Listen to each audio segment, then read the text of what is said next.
Last week, the AMD Radeon RX 5500 XT launched, and we knew that there would be a 4GB and an 8GB model. We had a look at the Sapphire 4GB Pulse model, but today sees the turn of the MSI 8GB Gaming X model. Let's do this. The Virtuoso RGB Wireless SE headset from Corsair. With a sleek premium lightweight design, comfortable memory foam ear cups and subtle RGB lighting, it doesn't look like your typical gaming headset. With a detachable broadcast grade microphone, patented slipstream wireless technology and tuned 50mm neodymium premium drivers, it's simply the best headset Corsair have ever created. Find out more by clicking the link in the description below. So 8GB versus 4GB, what does it really mean? Well, what it actually means is that you should be able to play your games with essentially slightly better, higher frame rates, and maybe even taking this kind of 1080p little killer and maybe even moving up to 1440p if you adjust the settings just right.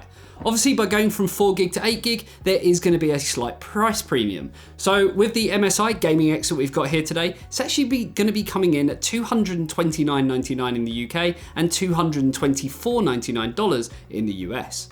So the card itself, I actually do quite like it. It uses the same cooler as the 5700 series Gaming X cards. Compared to the Nvidia Gaming X cards, I don't know, but it just looks a little bit more professional looking. Obviously, they've decided to go with a few red accents due to it being AMD based, and personally, well, I don't like it as it kind of dictates your computer's theme whether you like it or not. Obviously, this is really only going to apply if you've got it sitting vertically inside your system, but I don't know, just I don't like it. This aside, it has got the patented Twin Frozer 7 cooler and two Torx 3.0 fans with their mixed blades for the very best airflow and of course acoustics. Under the fans is a large heatsink that keeps the GPU, memory and VRMs nice and cool, along with the 4 heat pipes. There's also a metal plate around the CPU to reinforce it and to prevent GPU sag when it's inside your system. The style doesn't exactly end there though, it does have a full metal backplate with MSI branding on there. Now this is obviously firstly for aesthetics and secondly, again for kind of adding extra rigidity and reducing GPU sag. Power-wise, it's nothing out of the ordinary that we haven't already seen. Comes with a single 8-pin PCI Express connector and has a total power draw of 225 watts. The only kind of real standout features when it comes to what MSI have done really comes down to the small RGB panel on the top of the card, which can of course be controlled through MSI's Mystic Light software.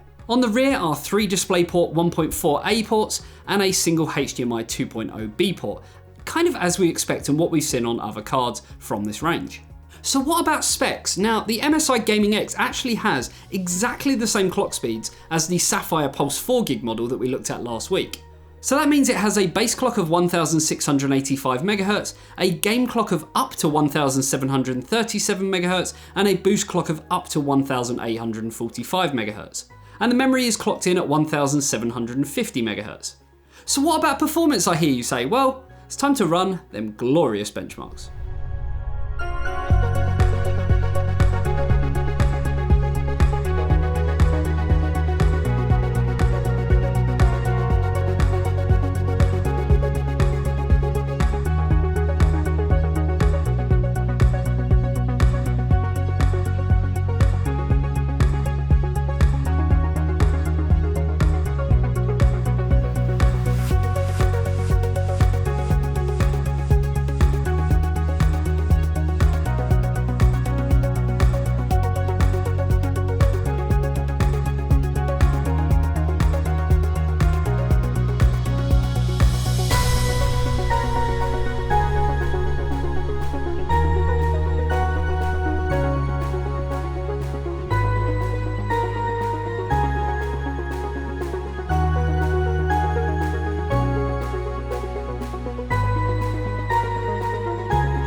So what about overclocking? Well, we was actually able to push this to pretty much where we actually expected. For some reason, AMD do restrict the memory, so we only managed to clock that up to 1860 MHz.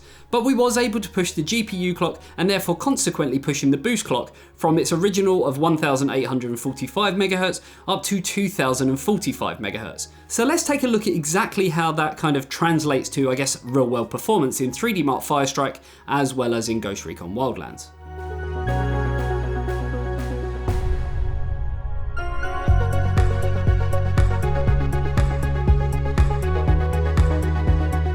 So with that out of the way, we have to look at this from two angles. The first being that it is an MSI Gaming X model, and the second being that it has 8GB of memory.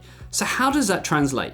So to put it into perspective, you can pick up a 1660 Super for around the £200 mark if you're not afraid of kind of going for something like the likes of Palette with their Storm XOC. That kind of translates in US dollars to around $224.99. So basically the same price as this. But it does mean that you are getting, I guess, a lower spec model of that range. If you want to spend a little bit more money, then you can always go up to the 1660 Ti. Now, this is obviously going to be a little bit more, but it just kind of puts it into perspective of how many different options you have around this price point if you wanted to go, I guess, with the Nvidia route. I mean, I'm not saying there's anything wrong with this card, it just doesn't exactly set the world alight. So really for those gaming at 1080p, it's really down to, do you have an allegiance to Nvidia? Do you have an allegiance to AMD? Obviously, if you do, then there are cards on the market at the same price point for exactly what you're after. Is the 8GB really going to make a difference? Probably not, but there's going to be a lot of people out there arguing that 4GB isn't enough and maybe 8GB is kind of overkill. And I think that's why maybe AMD have gone down the middle with their 6GB cards. But frankly, I mean, I really like this. Yes, it's not going to be as efficient as kind of the Nvidia cards out there, but it looks pretty cool. And if you have got that, I guess, fanboyism to AMD, or you just like AMD in general, some people absolutely can, really sort of hate Nvidia drivers. So for them, the only real solution is going down the AMD route and getting something like this.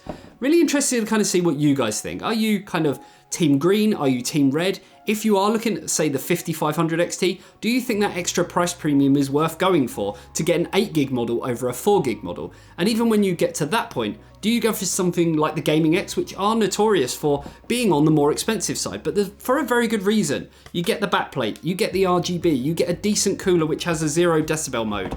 It does a lot more than, I guess, some of the other kind of key competitors out there on the market. Really interested to see exactly what you guys think. Hopefully you enjoyed this video, and if you did, you know exactly what to do, and I will see you in the next one. See you later, guys. Bye-bye.